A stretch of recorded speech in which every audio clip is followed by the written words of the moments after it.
সকালবেলা উঠে বাইরে কাজ সারছিলাম। সারতে সারতে হঠাৎ বৃষ্টি। কাজ করতে করতে বৃষ্টিতে ভিজে গিয়েছিলাম। তাই একেবারে স্নান সেরে চলে এসেছি ঘরে। মেয়ে স্কুল যাবে, তাড়াহুড়ো করে আমাকে রান্না বসাতে হবে। আর বৃষ্টিতে ভিজে আমার অনেকটাই দেরি হয়ে গিয়েছে। এমনিতেই আমি বৃষ্টিতে ভিজতে খুব ভালোবাসি। আর তার উপরে সকালবেলা কাজ সারতে সারতে প্রচণ্ড বৃষ্টি।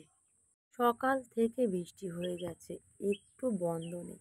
আমার যে কি ভালো লাগে বৃষ্টিতে ভিজতে, কি বলবো তোমাদেরকে। আমার কিন্তু বাড়ির কাজ সেরে স্নান হয়ে গিয়েছে, তবুও বৃষ্টি হচ্ছে বলে আমি ছাদেতে এসে দাঁড়িয়ে রয়েছি, কারণ আমার খুব ভালো লাগে। কার কার বৃষ্টিতে ভিজতে ভালো লাগে অবশ্যই কিন্তু কমেন্টে জানিও। এদিকে রান্না করব, মেয়ে যাবে স্কুলে, দেরি হয়ে যাচ্ছে, তবুও আমি দাঁড়িয়ে দাঁড়িয়ে দেখছি কেমন বৃষ্টি হচ্ছে। এরপরে যদি আরও দেরি করি তাহলে মেয়েটা আমার না খেয়ে স্কুলে চলে যাবে। এখন তেমন কিছু রান্না করব না, জাস্ট একটা মাছের ঝাল করব আর শাকটা রয়েছে ওটা ভাজা করব। আর মানির বাবা গিয়েছে বাজারে, জানি না ও কী আনে বাজার থেকে। আর ওর তো কোনো দিন একটা কি দুটো তরকারি দিয়ে ভাত খায় না, রোজের ওকে 3-4টে তরকারি দিতে হবে, তারপরেও ভাত খাবে। আপাতত আমি এই দুটো করে রেখে দিই, কারণ মেয়েকে স্কুলে যাবে, এরপরে যদি কিছু আনে তাহলে নয় বেলাতে রান্না করব। আগে তো মেয়েটাকে খাইয়ে স্কুলে পাঠিয়ে দিই। আর ওর বাবাও সকালে ভাত খায়, ওকেও ভাত দিতে হবে। সকাল 9টা বাজলে ওকে ভাত দিতে হয়। মেয়ে একারে স্কুলে খেয়ে যায় আর তার সাথে ও ভাত খেয়ে নেয়। এরপর যদি বেলাতে করি কোনো ব্যাপার না, তো সকালের ভাতটা এই একই টাইমে করে নিলে আমারও খুব সুবিধা হয়। তো দেখো বাজার থেকে নিয়ে এসেছি আবার মাছ আর মাংস। আমি তো দেখেই বলে দিয়েছি যে আমি রান্না করতে পারবো না, তুমি নিয়ে এসছো তুমি করবে। ও এসে বলছে পুঁইশাক কুমড়ো চিংড়ি রান্না করবে আর সাথে করবে মাংস। আমি বলেছি আগে নিজে ভাত খেয়ে মেয়েকে স্কুলে দিয়ে এসো, দিয়ে নিজে কুটনো কুটে নিজেই রান্না করবে।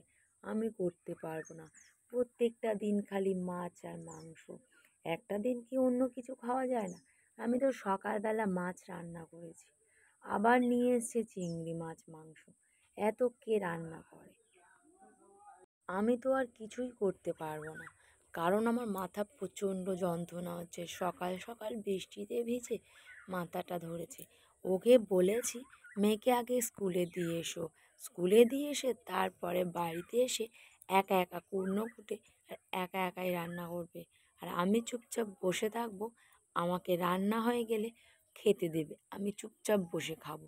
সকালবেলা তোমাকে রান্না করে খেতে দিয়েছি, আর তুমি এখন আমাকে রান্না করে খেতে দেবে।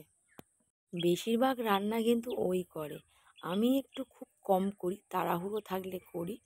আর না হলে ও বসে বসে কুটনো কুটে ধুয়ে রান্না করে নেয়। আর একটু জোগাড় করে দিলে ভালো হয়। তো আজকে আমি আর কিছু করিনি, কুটনোগুলোও কুটিনি। ও একা একাই কুটেছে আর একা একাই রান্না করছে, বেচারা। মাংস আমি খুব একটা ভালো রান্না করতে পারি না, বাট মাংস আনলে ওই রান্না করে আর বাদবাকি জিনিসগুলো আমি করি। তাই ওকে বলেছি তুমি আজকে কুটনো টুনো কুটে রান্না করে নাও, কারণ মাথাটা প্রচণ্ড যন্ত্রণা হচ্ছে।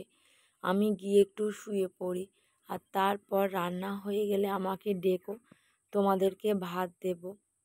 ও বলল সকালে তো সবার একবার করে ভাত খাওয়া হয়ে গিয়েছে, আর মেয়ে তো কখনো স্কুলের ভাত খায় না।